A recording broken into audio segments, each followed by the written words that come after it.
Muito obrigado, doutor Luiz Sérgio Moro. Inclusive, talvez a gente tenha que começar a mudar o nome do projeto. 10 medidas não são 10 medidas, são muitas medidas. Mas, agradecendo a sua exposição, nós vamos iniciar os debates, passando a palavra ao nosso relator, deputado Onix Lorenzoni, por 15 minutos, descontado 1 minuto que ele usou há pouco.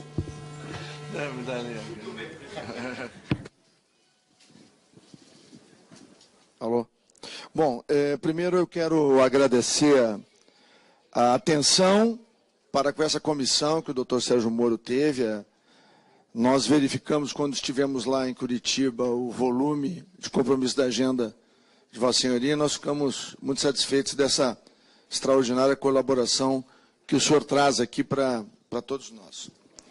Eu quero ser muito rápido aqui nos questionamentos, até porque nós teremos meses para trabalhar nisso, e vou pedir também a sua compreensão que em muitos momentos nós vamos lhe questionar aí através de contato, através de e-mail, sobre assuntos que nós vamos acabar trazendo, né, aqui para a comissão, porque a competente consultoria legislativa da Câmara também está fazendo um pente fino de todos os projetos que estão hoje tramitando na Câmara dos Deputados, para que nós possamos, quero aqui fazer uma homenagem ao deputado Antônio Carlos Mendes Tames, que é o nosso presidente da Frente Parlamentar de Combate à Corrupção. Nós vamos tentar trazer todas as boas ideias para que a gente possa adotar o Brasil, né, como disse aqui o doutor Moro, dos instrumentos para que a gente possa vencer este mal, né, que lamentavelmente aflige a administração pública. Eu vou fazer algumas perguntas bem específicas. Como o senhor vê a polêmica instalada no STF sobre a constitucionalidade da prisão antes do trânsito julgado da condenação? Né? Isso é uma questão que eu gostaria de fazer. E eu vou enumerar aqui 4 ou 5 perguntas para que depois o senhor responda de uma única vez, mais objetivamente. Né? Qual é a dimensão da sua compreensão sobre a questão do foro privilegiado, sobre o que determina a Constituição e como nós o praticamos no Brasil? Até porque esse é um tema que tem que se esclarecer, né, a população. Essa comissão, ela não trata deste assunto, esse assunto está na CCJ, numa emenda constitucional. A legislação que nós vamos tratar aqui é uma legislação ordinária, portanto tem um rito diferenciado, e lá, ali na sala ao lado, na CCJ, está sob a relatoria do deputado Efraim Moraes. Mas é importante poder compreender como é que o senhor, né, do lado da justiça, enxerga esse instrumento. Né? Como o senhor sugeriria uma tipificação penal para o caçador de campanha? Seria dirigido ao candidato, aquele que contribui, ou ao partido? Ou seja, qual o foco prioritário, né, sobre esse assunto? O senhor acha conveniente tratar no mesmo diploma legal das questões que afetam a administração pública e também o setor privado?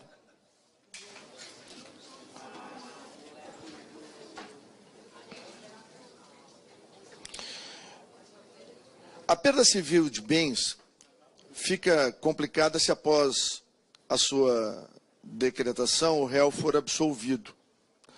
Nesse caso, o PL prevê a devolução do montante sem precatório, o que é vedado pela Constituição. O senhor teria alguma sugestão, se não tiver agora, pode vir depois, para nos ajudar a contornar esse problema, porque isso é uma questão bastante relevante. E, por fim, doutor Sérgio Moro, nós queríamos também lhe dizer que alguma brecha que eventualmente surja e que nós possamos tentar ajudar a sanar, nós estamos aqui com a comissão, os parlamentares da relatoria, aberta para fazer isso. E uma questão sobre o teste de integridade, inclusive quando nós estivemos juntos, o deputado Joaquim Passarinho e eu lá, com Vossa Senhoria e com os membros do Ministério Público, nós chamamos a atenção. E a lógica que eles nos apresentaram, eles vão defender isso aqui terça-feira, com base na experiência americana, é uma lógica de usar o teste de integridade menos para punir e mais para construir uma cultura de combate à corrupção. E aí nós temos um problema no Brasil. Nós, normalmente, no Brasil, corremos atrás do caso, né? Nós temos muito pouco de matéria preventiva, profilática, né? Então, isso é algo que vai ter um amplo debate aqui dentro. Porque a legislação brasileira, e há pouco me lembrava com muita propriedade o deputado Carlos Sampaio, ela tem regras muito específicas em cima do flagrante preparado. Como é que isso vai poder ser visto, quer se a gente enveredar pela condenação no teste, ou isso fica completamente afastado numa redação diferente, que trabalha apenas como estímulo à construção de uma cultura de combate à impunidade. Porque o argumento que foi usado pela Força Tarefa é de que nas polícias americanas, e particularmente isso começou em Nova York, com o uso desse tipo de teste, isso tinha como eixo, né, também foi usado em Chicago, exatamente muito menos punir e muito mais criar a cultura, né, de combater de toda forma, da pequena à grande corrupção dentro da instituição. Então, é só algumas considerações sobre isso, porque dependendo do conceito, nós vamos ter que caminhar em uma direção ou em outra direção. Então, se o senhor puder nos ajudar na interpretação desses dois caminhos, seria muito útil para nós. E, presidente, cumprindo o compromisso, eu não usei nem perto dos 15 minutos. Muito obrigado por economizar o nosso tempo. Nós vamos passar agora a palavra ao doutor Sérgio Moro para poder responder ao nosso relator.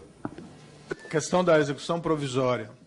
Esse é um tema que tem uma certa polêmica e eu acho que o assunto tem que ser debatido sem paixões excessivas, né?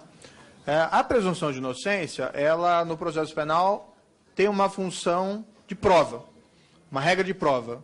Só pode condenar criminalmente alguém se você tem uma prova, para utilizar a expressão que se servia muito antigamente, clara como a luz do dia. Então a prova tem que ser categórica. Esse aspecto da presunção de inocência é algo que não pode ser alterado de maneira nenhuma. Numa outra perspectiva, a presunção de inocência visa prevenir uma punição antecipada.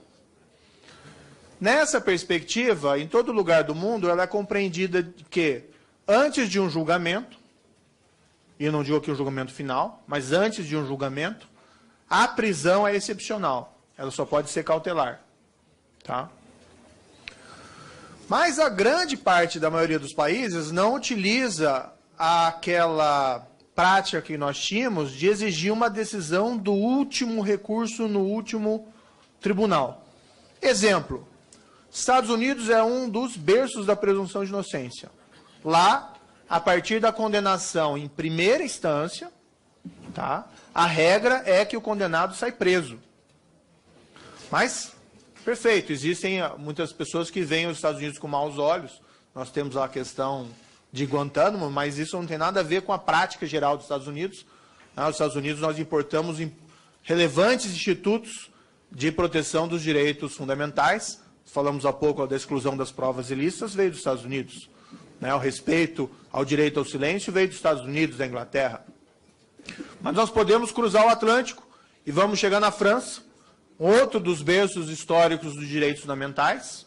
Na França, a partir do julgamento em primeira instância, a regra é que o condenado sai preso.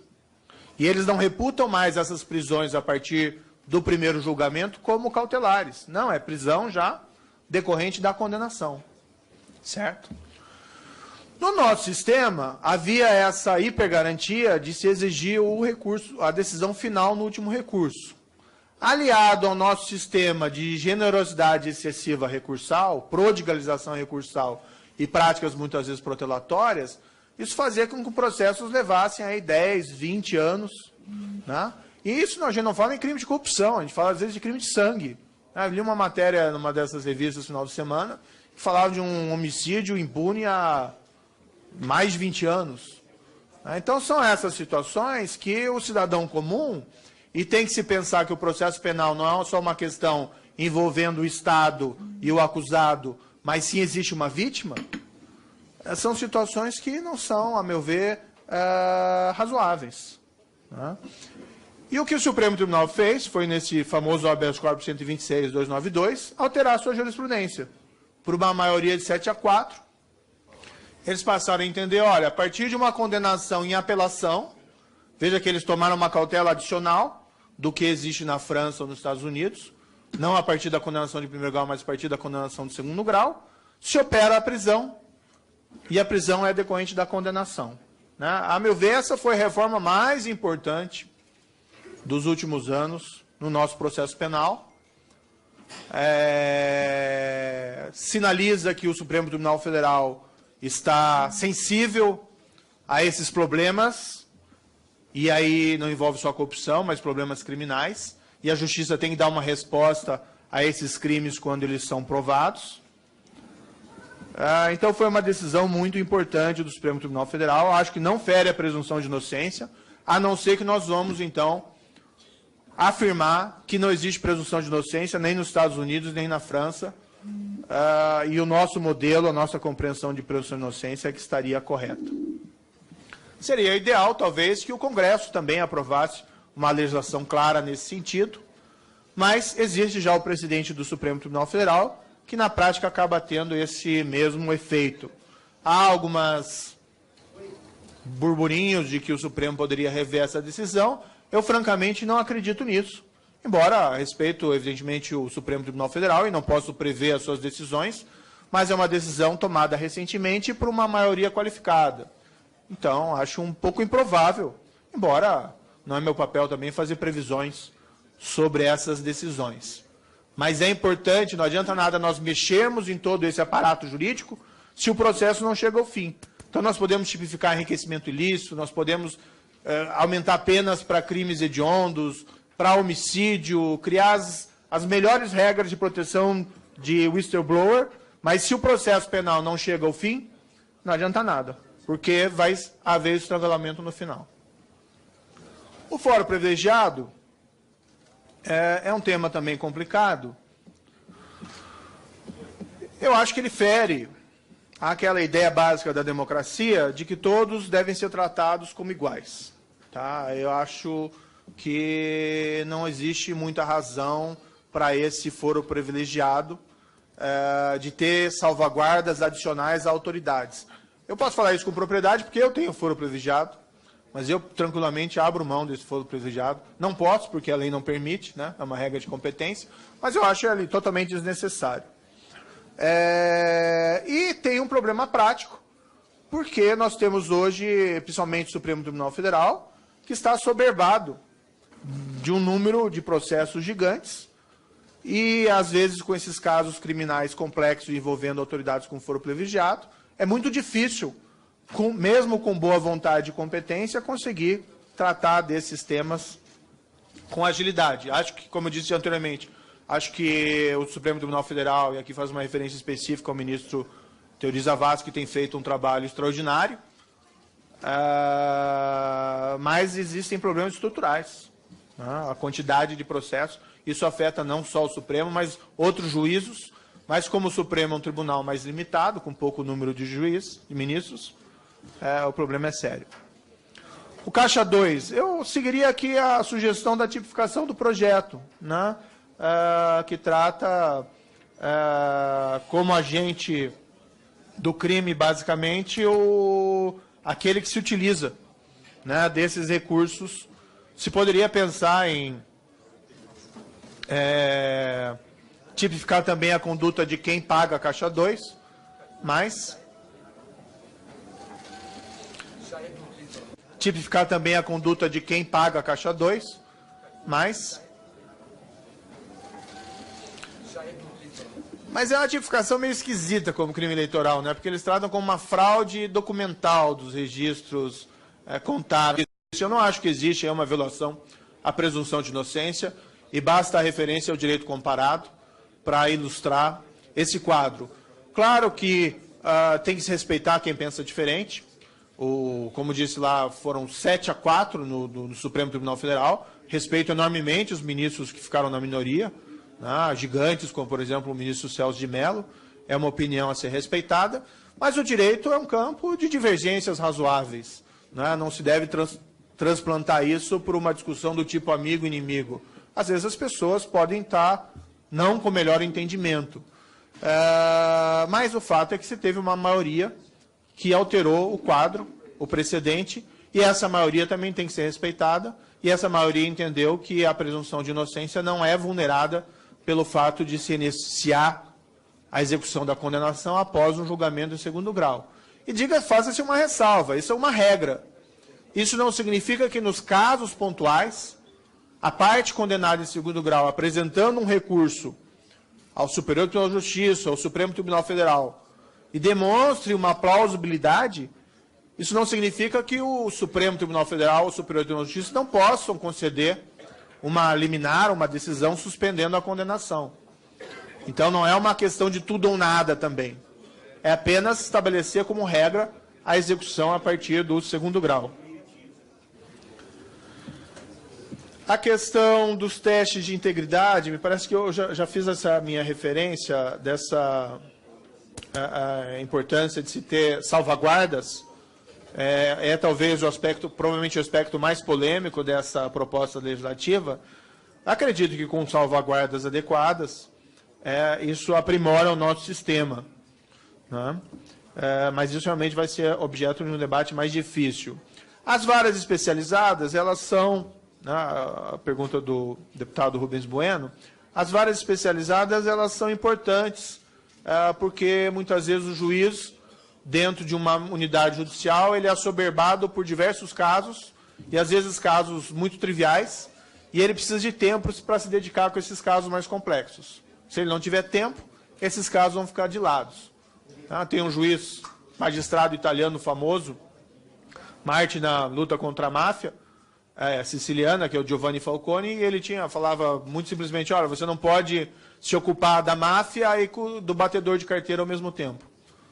Realmente precisa ter juízes especializados. Talvez seja uma ideia, não sei se até necessidade legal, mas o parlamento recomendar ao CNJ a especialização de varas em prevenção e combate à corrupção. Fundos de combate à corrupção também acho relevantes, no sentido, havendo um processo, identificado um crime contra a administração pública, normalmente se tem uma vítima. Essa vítima tem que receber a devolução do dinheiro dela desviado.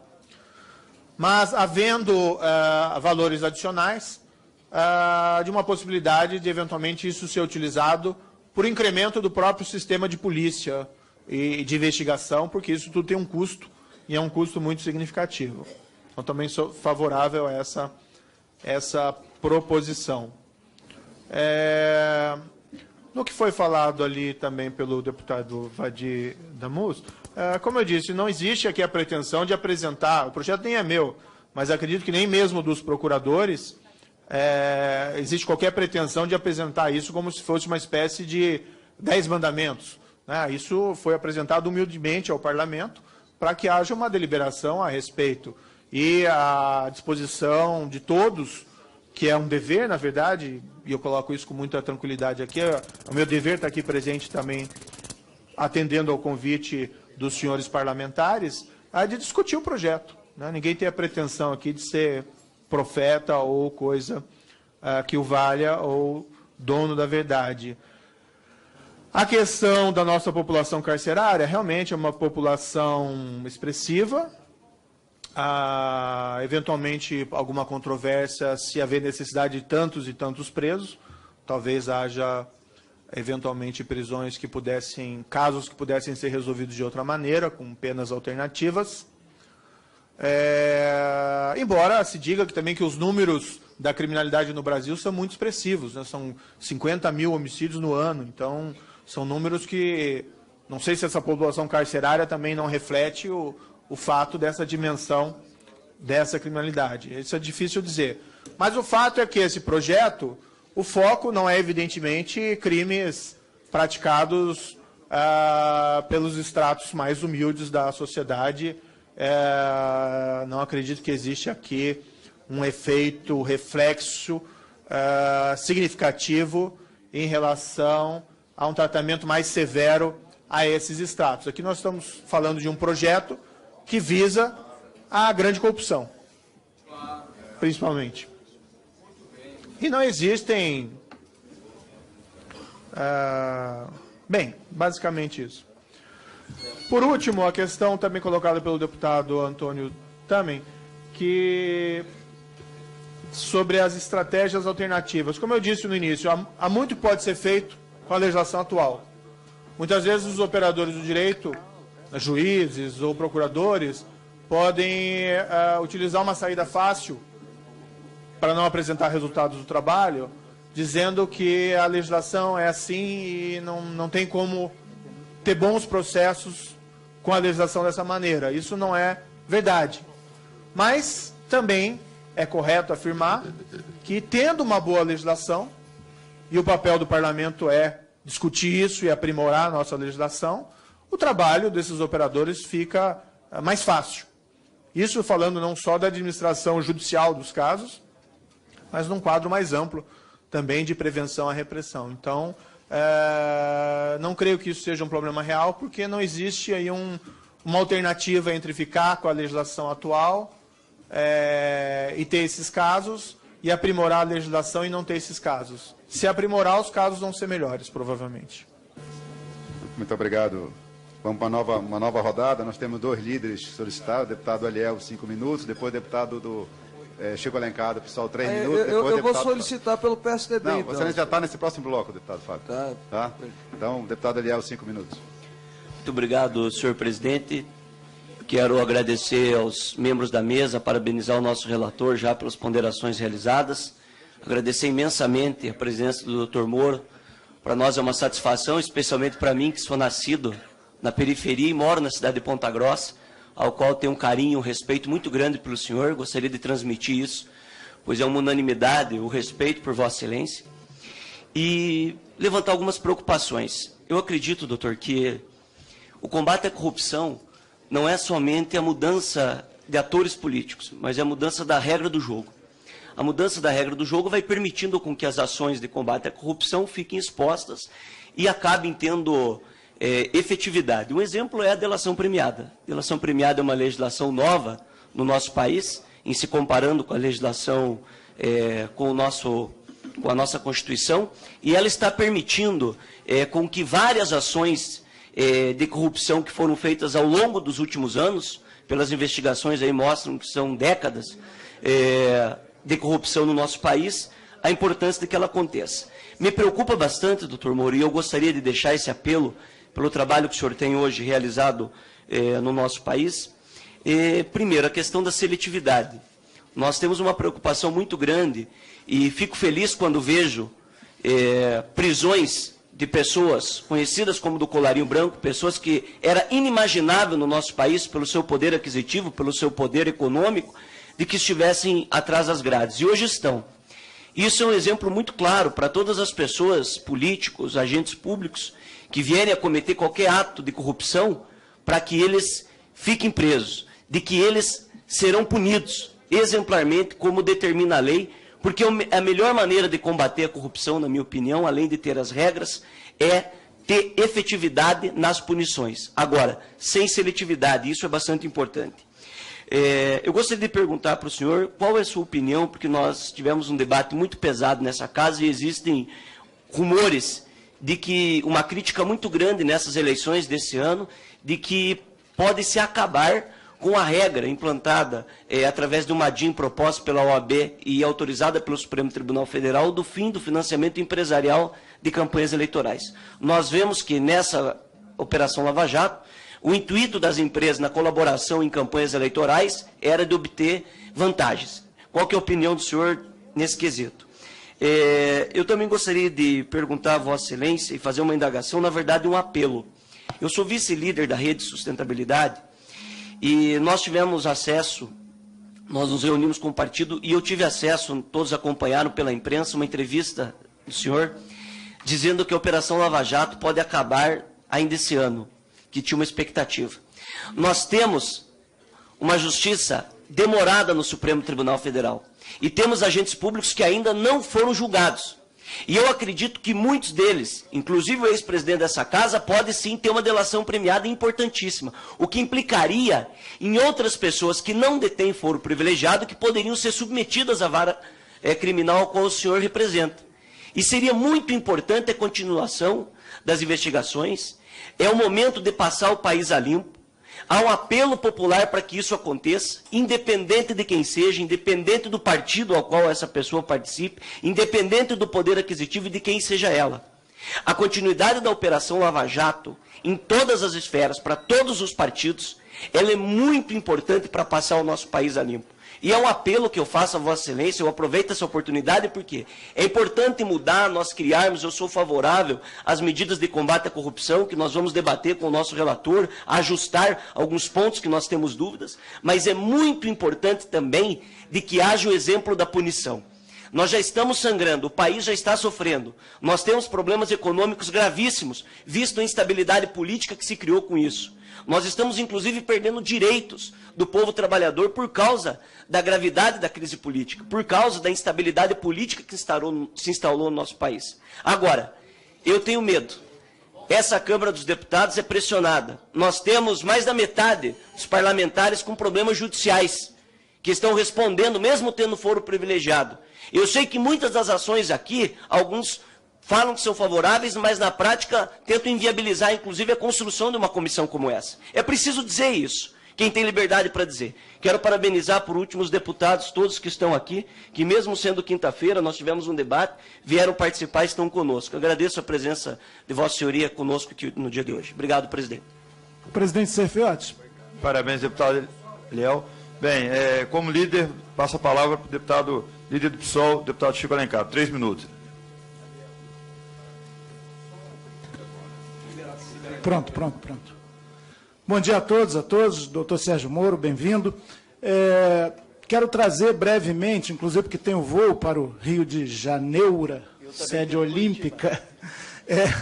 Eu peço desculpas por ouvir, se o doutor Sérgio Moro falar após a minha intervenção, se não, infelizmente, vou recolher com os colegas depois o resultado dessa importantíssima audiência. Em primeiro lugar, na função de líder, o PSOL apoia as 10 medidas, não sem o nosso trabalho parlamentar fundamental, que essa comissão inaugura hoje mais efetivamente. O trabalho do parlamentar, que tem espírito público, nem todos têm, infelizmente, é lapidar aquilo que é demanda real da sociedade. Portanto, essa gênese, mais do que do próprio Ministério Público, mas da iniciativa popular de lei, é muito importante para nós.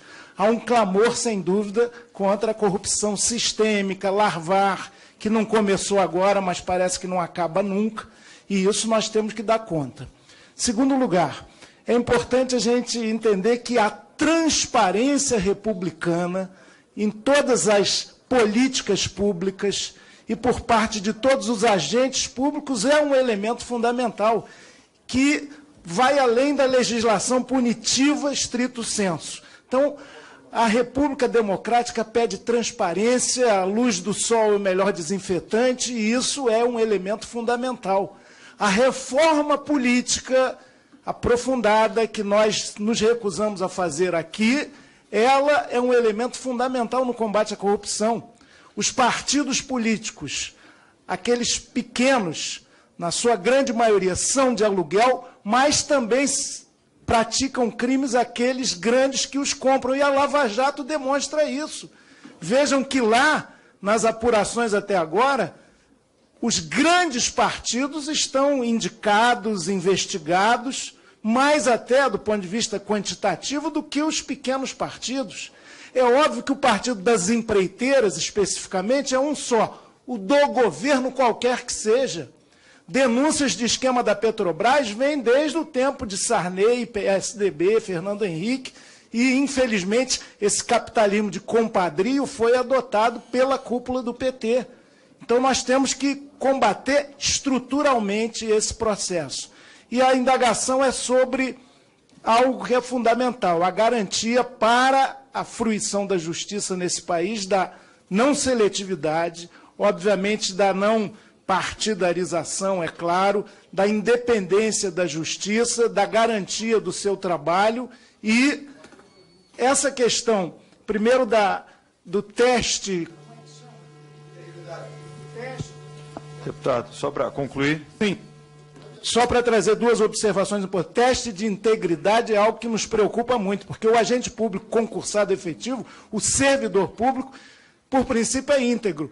Temo que, com isso, ele seja, por início, por princípio, suspeito, todo e qualquer. Temos que pensar muito bem nisso. Em segundo lugar, a prerrogativa de foro.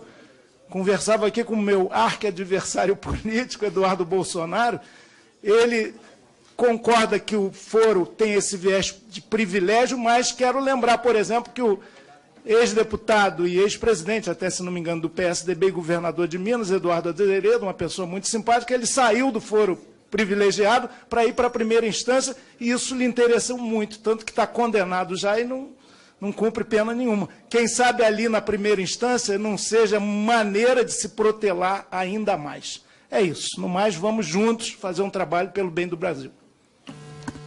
Obrigado, deputado Chico Alencar. Passo a palavra ao deputado Fábio Souza pela liderança do PSDB por 8 minutos. Bom, senhor presidente, senhoras e senhores deputados, cumprimento Sua Excelência, o ministro Sérgio Moro, em nome do PSDB, dizer a Vossa Excelência que é bem-vinda a essa casa, e sempre vai poder contribuir muito, com, não só na questão de ser o responsável pelo processo da Lava Jato, mas pela sua história, e eu estava comentando há pouco com alguns colegas, pela sua formação até acadêmica e de cursos, talvez seja uma das pessoas que mais entende de combate à corrupção no país. Então, sempre será bem-vindo a essa casa para contribuir. Senhor presidente, eu não vou usar todo esse tempo que me é devido, mas eu queria fazer algumas observações no decorrer dele. Eu ia fazer algumas perguntas ao doutor Sérgio Moro, que já foram, de fato, faladas, ouvidas. O confisco alargado eu sou totalmente favorável, acho que é uma coisa importante, um avanço importante para a gente colocar no país. O teste de integridade, no sentido que foi colocado, relator Onyx Lorenzoni, pelo doutor Sérgio Moro, eu acho também interessante, naquilo de buscar provas, de acolher provas, eu acho que é importante isso, nesse sentido, não um pré-julgamento, não querer conduzir o servidor a cometer um ilícito, mas no sentido de buscar provas, é algo também importante. Ia fazer uma pergunta sobre o foro privilegiado também, mas Vossa Excelência já respondeu. O ruim de ficar por último nas perguntas, ou pelo menos depois de alguns outros oradores, é que vão matando as nossas próprias perguntas, mas não há necessidade de repeti-las. Eu já estou bem atendido pelas observações que Vossa Excelência fez. Mas eu gostaria de fazer algumas perguntas ao senhor. Primeiro, não está no nosso projeto, está sendo discutido também na Comissão de Constituição e Justiça, mas eu acho que é importante ouvirmos a opinião de Vossa Excelência, que é a legalização do lobby no Brasil. Porque isso já existe, funciona, aqui no Congresso, então, nem se fala. Há, evidentemente, representações de sindicatos, de organizações civis que vêm sempre aqui participar, escritório de advocacia, enfim, dar a sua contribuição, e acaba que acontece também todo tipo de lobby aqui no Congresso, lícitos, ilícitos, enfim. Então, se nós tivéssemos mecanismo de legalização, como há em outras nações, a exemplo dos Estados Unidos, de legalização desses escritórios de lobby, será que seria interessante para o país? Porque aí você teria um cadastro aqui na Câmara, enfim, de quem é, de quem não é, de quem não pode, enfim. Eu acho que essa discussão é importante a gente se fazer aqui no Congresso também. Gostaria de ouvir a opinião de Vossa Excelência. Segundo, com esse caso, todo esse processo da Lava Jato, na minha concepção, evidenciou que nós podíamos ter evitado muito do que aconteceu, muito dos desvios, se tivéssemos mecanismos de prevenções, tivéssemos mecanismos de maior transparência, e que foram, ao longo do tempo, sendo colocados. Por que eu faço essa observação e faço também a indagação ao doutor Sérgio Moro sobre isso? Será que não nos falta no país também políticas de prevenção para que esse tipo de desvio, e no caso do processo da Lava Jato foram bilionários, né? Passou de qualquer lógica, se é que corrupção tem alguma lógica, né? Assustou todo mundo, pegou todo mundo assim, de uma forma, deixou todo mundo embasbacado, os valores que foram desviados. Será que não seria interessante nós criarmos mecanismos também para que esse tipo de crime não aconteça? Fica a minha observação, né? De transparência, enfim. E por último, pergunto e gostaria de ouvir a opinião de Vossa Excelência sobre... Nós temos no país, no Brasil, uma cultura que é inserida, não vou dizer que é a cultura dos brasileiros, é uma cultura inserida nos brasileiros, da lei de Gerson, da lei da vantagem, da famosa lei de Gerson, né, de todo mundo querer tirar vantagem, que começa, que pega desde o pequeno ao grande.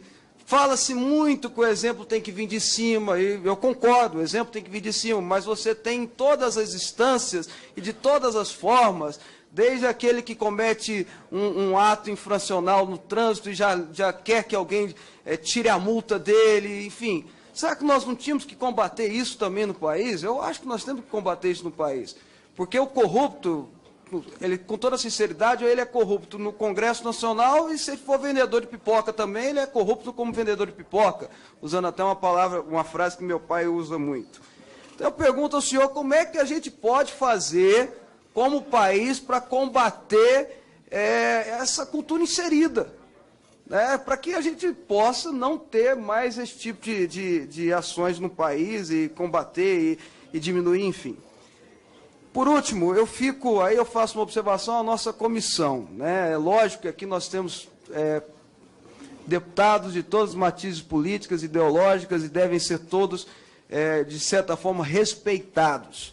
Mas eu me preocupo muito, relator Onyx Lorenzoni, com algumas falas, algumas expressões que são utilizadas, e eu que sou formado em História, às vezes eu fico até assustado, porque são utilizadas de forma tão equivocadas aqui no Congresso Nacional. Eu vou até propor ao presidente, o nosso novo presidente, que possa fazer aqui, trazer um professor de filosofia, um professor de história, um professor de língua portuguesa também importante, para que nos dê umas certas orientações sobre certos temas, sobre o que quer dizer direita e esquerda, porque fica utilizando de uma forma tão assim, de qualquer jeito, que acaba perdendo até suas expressões históricas. Então fica assim a observação, é uma preocupação que eu tenho, a gente não pode partir para o emburrecimento nacional, não, muito pelo contrário. Era isso. Senhor juiz Sérgio Moro, quero dizer a Vossa Excelência que é uma honra tê-lo conosco aqui. Obrigado. Bem, agradeço, deputado Fábio Souza. Passo a palavra ao juiz Sérgio Moro para que possa responder as perguntas. Presidente, só para saber quem são os próximos oradores, por gentileza. Bem, tem aqui... Próximo, Laudívio Carvalho. Depois, Vanderlei Macris e Bruni Gomes. Presidente, por que o senhor não poderia fazer um bloco de mais do que 3 perguntas para poder otimizar melhor o tempo? Fazer um bloco de 5 ou de 7 perguntas? Faz de 3, a gente vai... Na medida que o nosso convidado tem até o meio-dia... É porque muitos estavam usando tempo de liderança, um tempo maior, né? Então vamos... Agora será de 3 em 3 minutos, porque acabou o tempo de liderança. O próximo será, então... Quais são os inscritos, então, só para... Todos os inscritos. Bem, próximo nós temos aqui Laudívio Carvalho, Vanderlei Macris, Bruni Gomes, Mauro Pereira, que pediu tempo pela liderança do PMDB, seu Paulo Pimenta, Léo de Brito, JHC, Marcos Rogério, Valdir Carvalho, Érica Cocai e Eduardo Bolsonaro.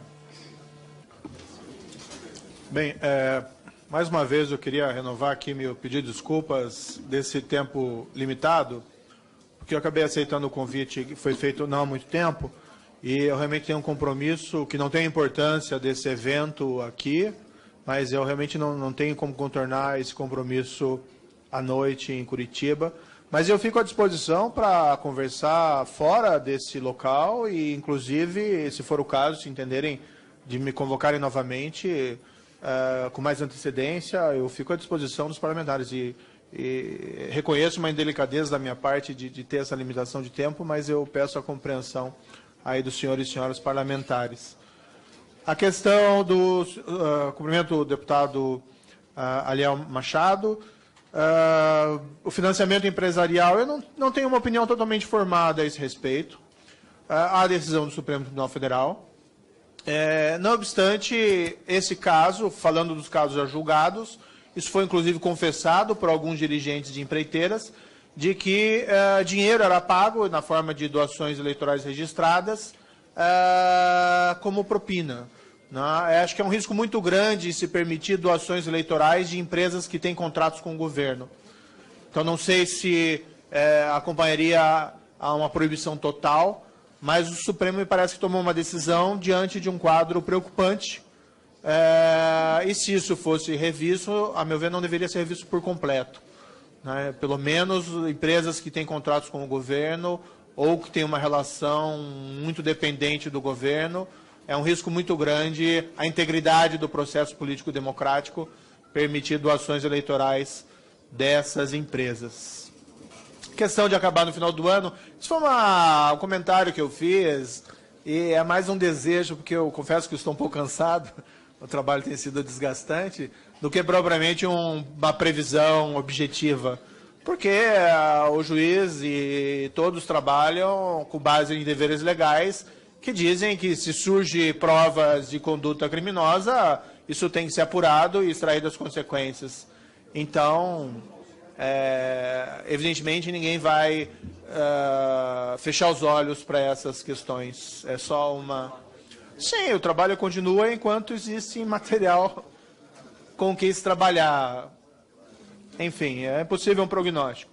Agora, tem que se diferenciar o que está na primeira instância e o que está nas cortes superiores, Então, ali é outro trabalho, e o prognóstico que eu fiz foi do meu trabalho, Eu só fiz, doutor Sérgio Moro, apenas porque algumas delações com foro privilegiado podem remeter a outras pessoas que não têm um foro privilegiado, E aí remeter a vara do senhor. Não, sim, como eu disse, surgindo provas, essas provas vão ser examinadas e extraídas as consequências.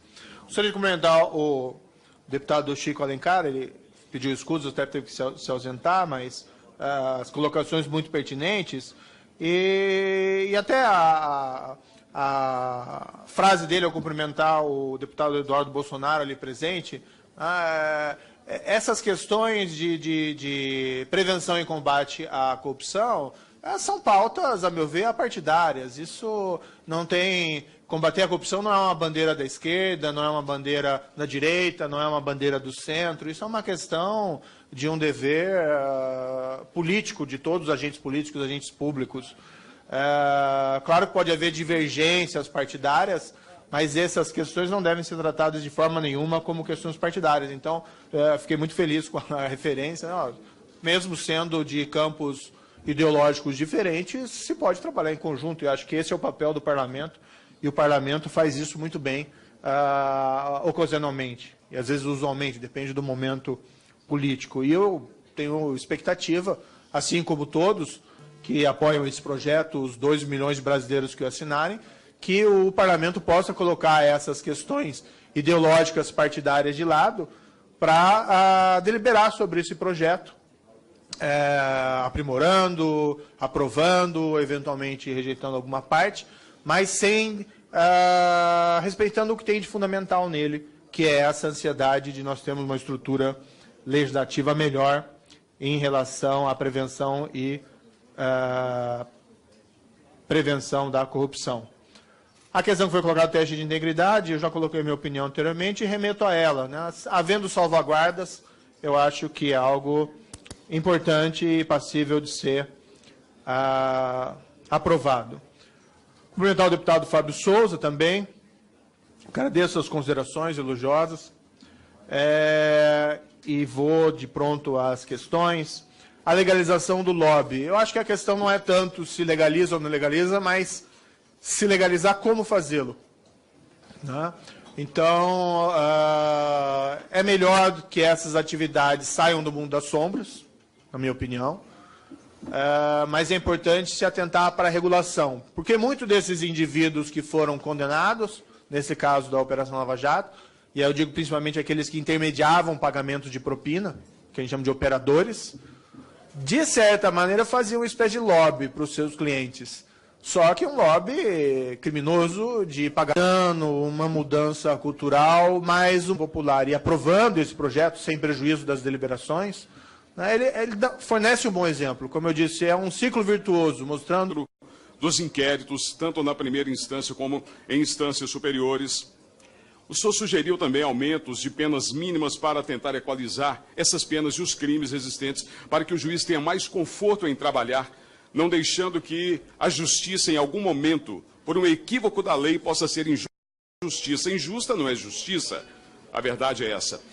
E eu não quero tomar muito tempo, até porque o senhor tem um voo no horário muito próximo ao meu também.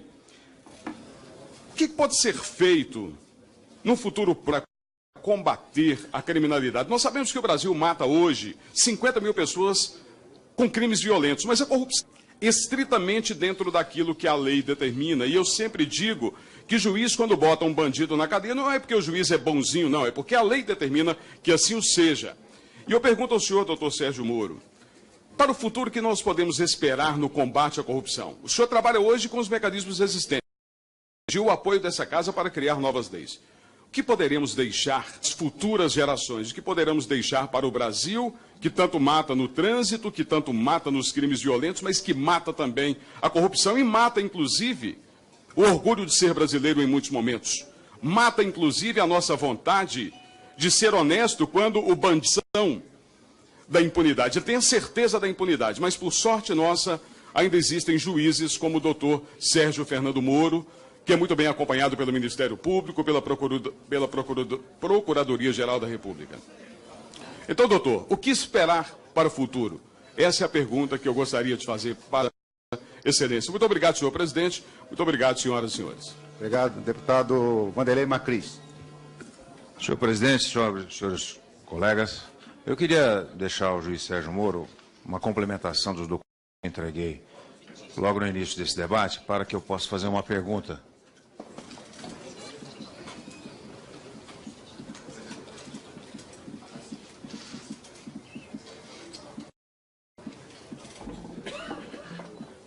Senhor juiz Sérgio Moro, essa proposta que está em suas mãos, ela já existe em tramitação nesta casa, e ela foi apresentada pelo ex-deputado Paulo Renato, já falecido, foi ministro da Educação do nosso país. E ela fala da criação no âmbito do Supremo Tribunal, de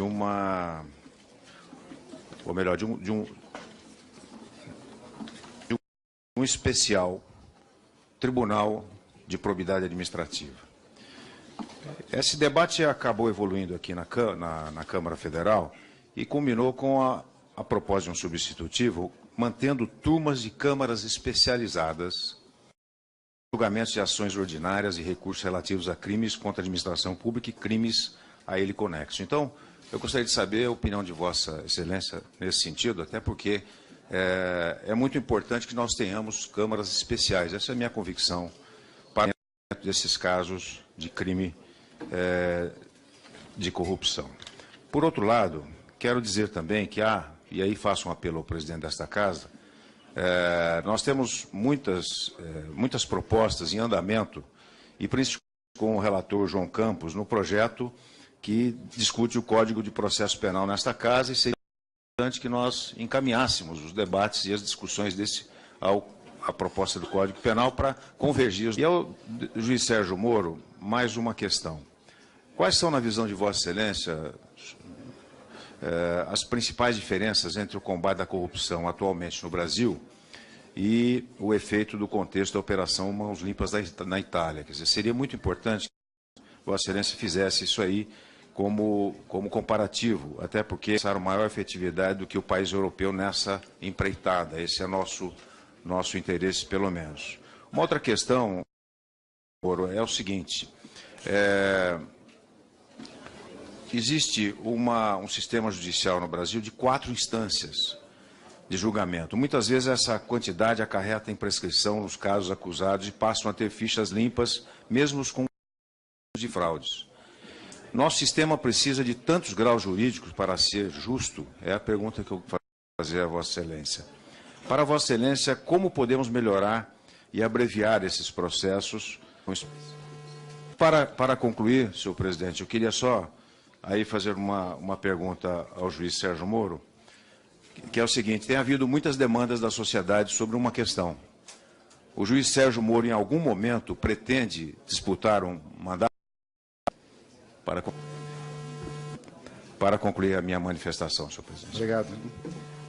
Passar ao deputado Mauro Pereira, do PMDB, que tem um tempo de liderança de 10 minutos, rogando que não precise usar todos os 10 minutos. Senhor presidente, deputado Joaquim Passarinho, eu gostaria de ter o meu colega, vice-líder também da bancada, 10 minutos, 5 minutos, para que meu colega Valdir Colato possa também se expressar. Quero cumprimentar a Vossa Excelência, as deputadas, cumprimentar o doutor juiz Sérgio Moro e o doutor Roberto Carvalho Veloso, que é juiz federal, presidente da Associação dos Juízes Federais.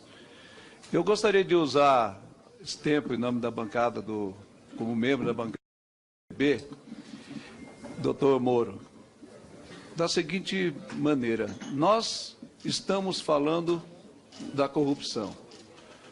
A Operação Lava Jato, muito bem conduzida, Supremo, através da tua pessoa, através dos procuradores da República, através da Polícia Federal, para o país e para a nossa sociedade, o efeito o que é a corrupção.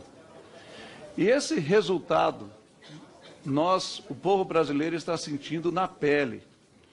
Quando se diz que a Petrobras ela está numa situação muito difícil, e ela está numa situação difícil, o patrimônio dela foi dilapidado, e ao mesmo tempo, a nossa sociedade está pagando a gasolina mais cara, pode-se dizer, do mundo, R$3 o litro de gasolina. O óleo diesel que transporta o alimento da nossa sociedade, da nossa 5 centavos o litro de óleo diesel. E mesmo assim a Petrobras está mal. Por quê? Para tapar o furo do que está acontecendo. Por outro lado, Vossa Excelência disse outro dia que já tem assim mapeado 23 bilhões de reais para buscar dos corruptos e dos corruptores. E para que Vossa Excelência continue firme a jornada, juntamente com toda a tua equipe, e não se canse, todo mundo tem o direito de cansar. Mas como o povo está passando por um momento difícil, esse controle da corrupção está servindo como alento também para o povo brasileiro. Só para que Vossa Excelência tenha trabalho, da persistência que vocês têm que ter, aquele assalto da Prosegur com fuzil, torres, roubaram 50 milhões de reais. Aqueles 23 bilhões que estão para buscar, esses 12 milhões de pessoas que estão desempregados, esses estados que não estão conseguindo pagar a folha de pagamento em dia. O Rio Grande do Sul está parcelando pelo 8º mês consecutivo a folha de pagamento, baseado na recuperação Lava Jato, e não poupar ninguém, doutor Juiz Moro. Não importa que seja grande empresário, que seja político de renome, não importa. Nós, quando cansar, pensa no povo brasileiro que está sofrendo, dizer que eu estou torcendo para que a ONU, a hora que o Conselho se reunir para apreciar... Mais 5 minutos, meu colega Valdir Colato. Muito obrigado. 4h23. Senhor presidente, senhoras e senhores deputados, doutor Sérgio Moro, disse que não tínhamos quando se buscava por outros meios normais as testemunhas colocando isso a fazer o seu trabalho. E também aqui na casa a dificuldade que nós temos calado. E nós simplesmente ficamos de mãos atadas sem poder fazer nada. E ainda uma incoerência que existe, às vezes, alguém que já está na delação premiada, vem para essa casa numa CPI e se nega a falar. Deputado Onyx, sabe, conhece bem esse assunto. Então, não há um conflito aí jurídico, figuras da delação premiada, da testemunha e das pessoas que vêm depor na CPI. E também a questão do tal de direito difuso, que eu não conheço muito bem esse mundo jurídico. Mas, por exemplo, essa semana nós tivemos um uma decisão do Supremo Tribunal Federal que anulou as leis estaduais do Estado de Santa Catarina, onde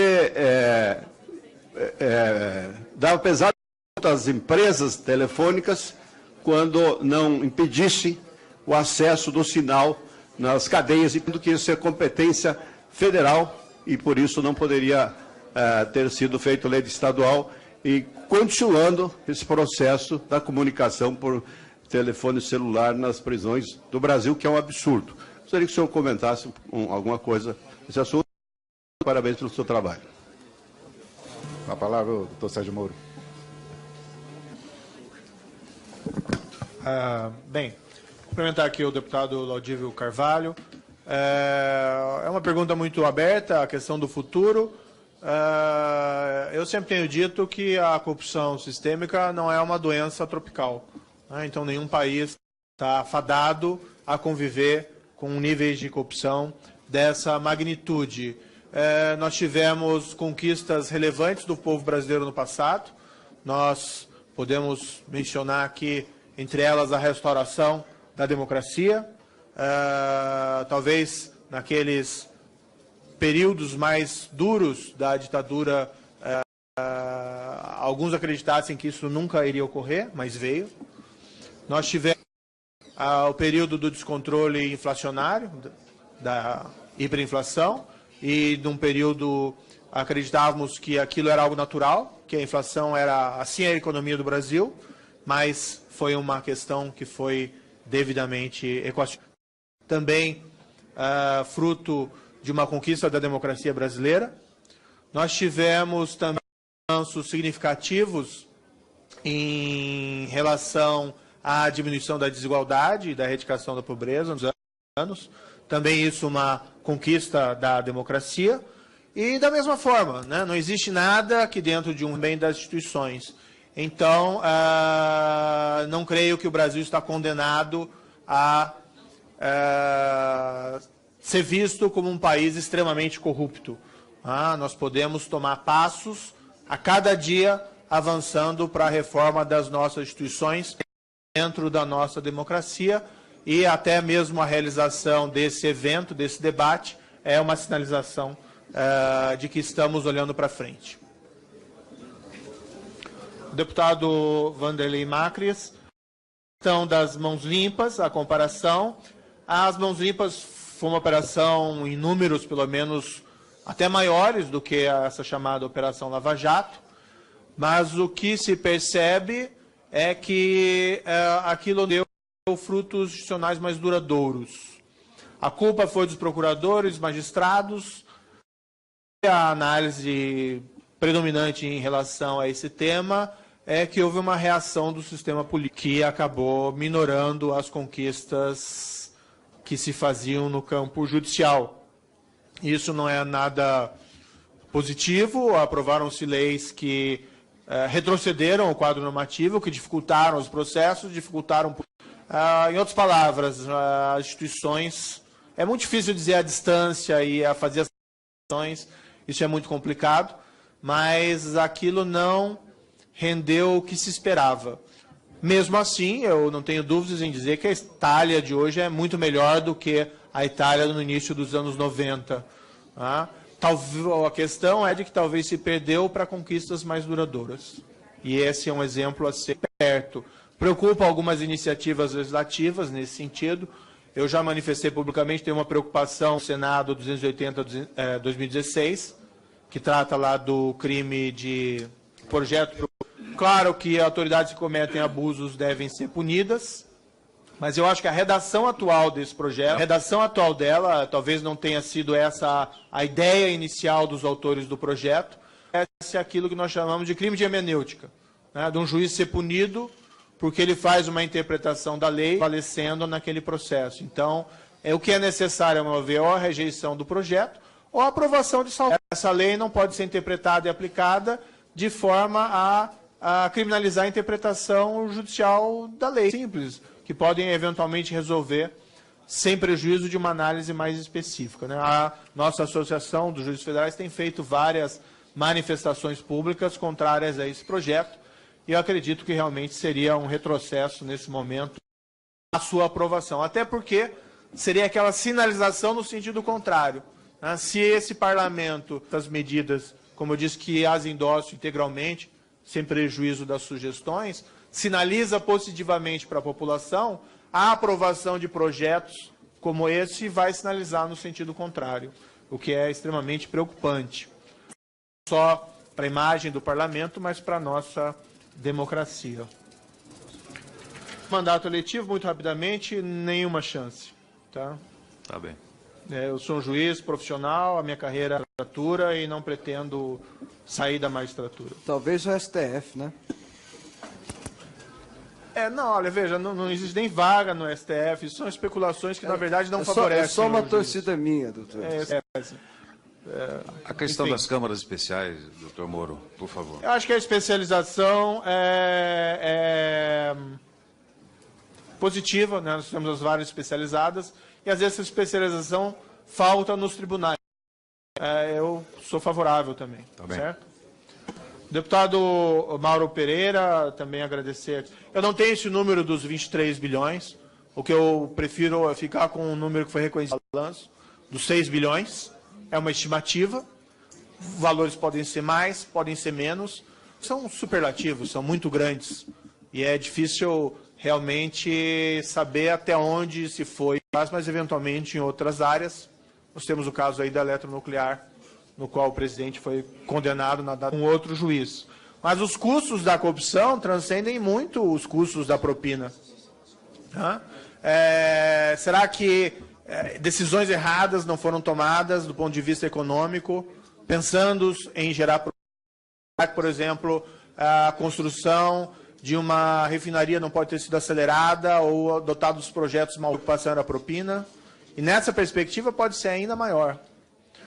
Afasta investidores, investidores querem colocar dinheiro num país limpo e não concorrer em desigualdade de condições a quem se dispõe a fazer o jogo sujo.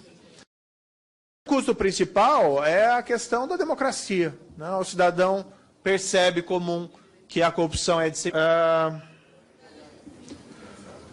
a diferença entre a proteção do informante confidencial e às vezes agradável, porque as autoridades, não só da CPI, mas as judiciárias, esperam os esclarecimentos. Joaquim Passarinho, a quem cumprimento. 1h25. Deputado lá, Onyx Lorenzoni, deputado federal nessa casa, procurador do Ministério Público lá do meu estado de Rondônia. Doutor Sérgio Moro, não farei pergunta. Executivo da maior ou da menor empresa, seja ele quem for. A lei é para todos, da Lava Jato, é fonte de esperança para os brasileiros. Com a ação penal 470, e não os políticos, é instrumento da democracia. Posso garantir a Vossa Excelência, casa, a grande maioria é de parlamentares sério, que lhe aplaude e lhe apoia e quer dotar o Brasil de um instrumento normativo mais efetivo no combate à corrupção estrutural e sistêmica, ao crime organizado que empobrece o Brasil. Concluo, Vossa Excelência, bem-vindo a esta casa e com sua experiência, sua formação pode nos ajudar muito no aperfeiçoamento de uma norma que represente um instrumento de combate efetivo à corrupção. Este parlamento te respeita e o Brasil te aplaude. Muito obrigado, deputado. Deputada Bruni, rapidinho, deputada Bruni. Obrigado, presidente. Primeiramente, eu gostaria de cumprimentar a todos os meus colegas parlamentares presentes nessa comissão, cumprimentar toda a imprensa aqui presente e a todas as autoridades presentes. Quero cumprimentar o nosso convidado e parabenizá-lo. 1º de agosto, que foi o seu aniversário. Parabéns, excelentíssimo Sérgio Moro. E eu, como milhares de brasileiros que admiram o seu trabalho no combate à corrupção, nós temos certeza que essa comissão vai ajudar a gente realmente a chegar a algumas medidas no combate. E quero te dizer que o senhor tem o meu apoio, tem o meu respeito. Eu estou aqui à disposição e eu apoio as 10 medidas. Deputado Paulo Pimenta. Senhor presidente, eu entendo que existem duas questões que são fundamentais de serem enfrentadas por nós. Delas, senhor presidente, é a impunidade.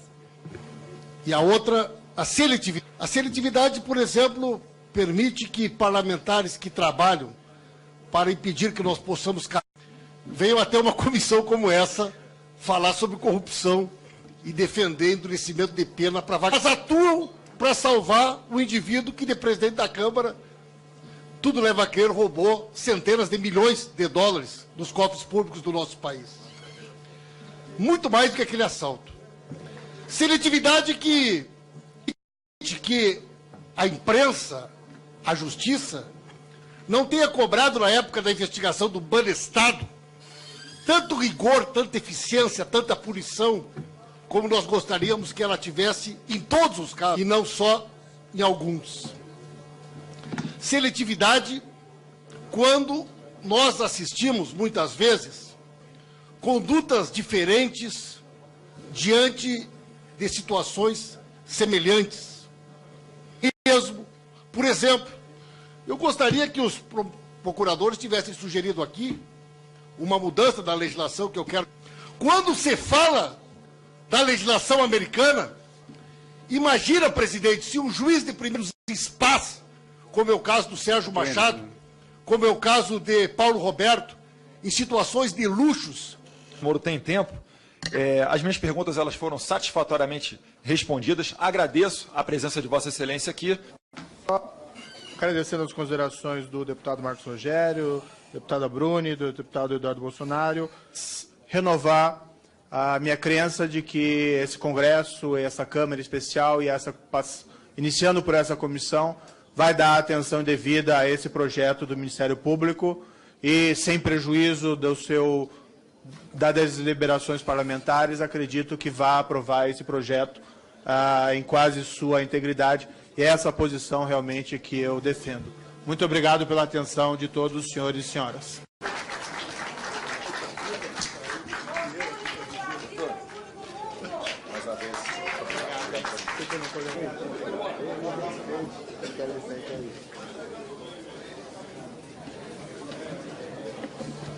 Só aguardar a saída do convidado, deputado, nós vamos continuar.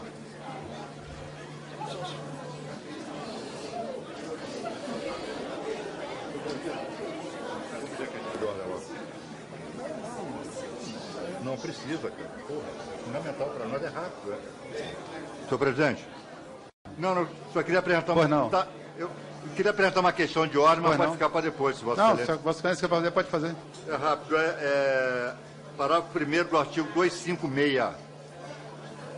Peçam opinião divergente em relação entre si, né?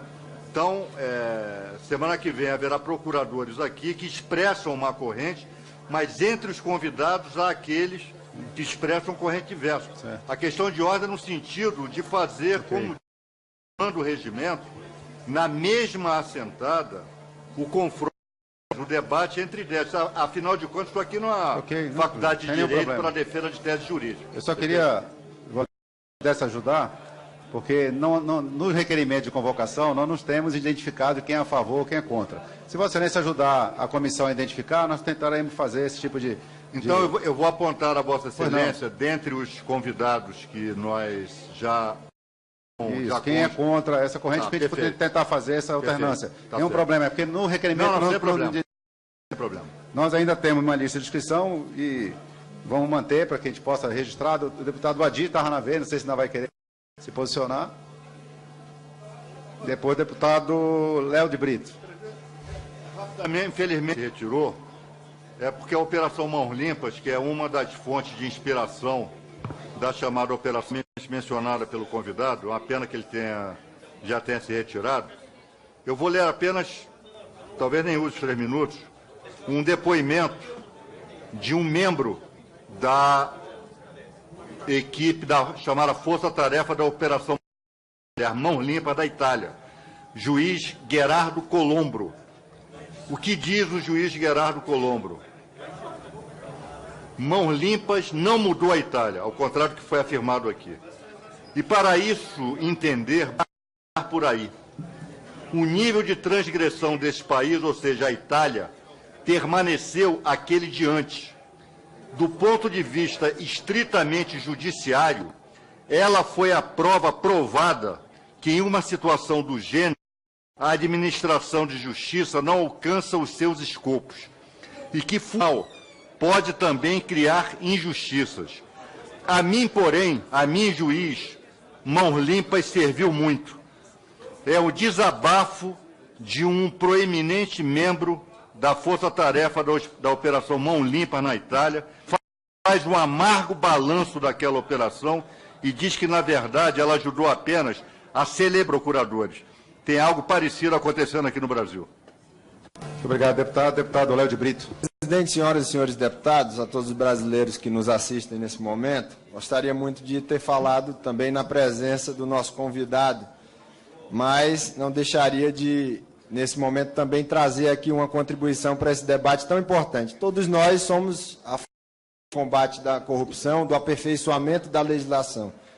Mas eu vejo que não basta aqui a gente pensar, saudando o senhor relator também, as 10, 20, 30, 40, 1 milhão de medidas legislativas contra a corrupção, sem pensar efetivamente naquilo que eu quero falar agora, que é a respeito dessa legislação.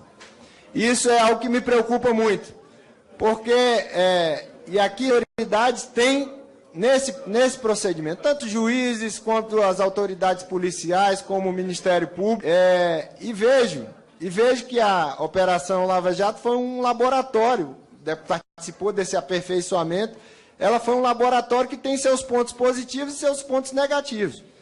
Os bons juízes, as autoridades, elas têm que agir de acordo com a legalidade, com independência, com discrição, com imparcialidade. As autoridades judiciárias não devem estar dominadas pela temperatura política, pelo ambiente político, difícil, mas desprendidas de vaidade, não podem agir, devem agir universalmente, não seletivamente. Eu vejo que, do ponto de vista positivo, a Operação Lava Jato, ela mexeu nas feridas, ela buscou, inclusive, grandes, os peixes grandes, uma demonstração de coragem. Mas, ao mesmo tempo, se nós concretos, nós vamos ver ilegalidades, nós vamos ver seletividade, nós vamos ver o diabo que é o pecado, o seu melhor pecado, né? Então, isso preocupa. Então, me preocupa também essa apologia que se faz à Operação Mãos Limpas, como foi feita em artigos, até pelo juiz Moro, dos chamados vazamentos como peneira, como forma de criar, na opinião pública, uma raiva diante daqueles que estão sendo acusados. A ideia do juiz de ataque, senhor presidente, para concluir, do juiz de ataque, na minha opinião, não existe. Para mim, juiz não é nem de ataque e nem de defesa. Justiça. Tem que julgar com imparcialidade. E a adoção de teorias como a teoria do domínio do fato. Então, eu quero colocar de maneira muito clara que nós não podemos, aqui na comissão, nos furtar a avanço na legislação, mas também a aplicação dessa legislação. Porque a legislação tem que ser feita de acordo com a estrita legalidade e com a Constituição, sob pena dos fins justificarem os meios. Mauro. Quanto ao Congresso Nacional, enquanto a Câmara ela inicia um trabalho Lava Jato, tentam utilizar desse mecanismo para poder se fazer frear justamente a harmonia entre as instituições, e isso a gente não deve perder jamais, até porque nossas funções típicas, poder de forma harmônica com essas instituições também contribuir da melhor forma possível, e no novo law, e também justamente a ideia de que ninguém está acima da lei, nosso mistério, e vamos continuar nossa pauta e nos preparar para os próximos capítulos que o povo brasileiro está ávido para que haja. Nosso relator, Mônica Lorenzoni, os colegas deputados, e dizer que realmente esse primeiro teste nosso, essa primeira reunião com a presença do juiz Sérgio Moro, foi de extrema importância. ele, há 10 medidas, já deu a opinião dele, nós já temos mais ou menos um que pensa a magistratura, isso vai facilitar muito o trabalho nosso. Nós tivemos colaboração importante aqui de deputados, inclusive de deputados de oposição, e uma coisa é certa, nós, aqueles que têm interesse, que quer realmente com que as coisas aconteçam, vão estar aqui presentes. Parabéns a Vossa Excelência pelo excelente trabalho como presidente, como amigo, deputado que é. Muito obrigado. Muito obrigado, deputado Mauro Pereira, pelas considerações e dizer que isso é mais fruto da nossa amizade do que do trabalho.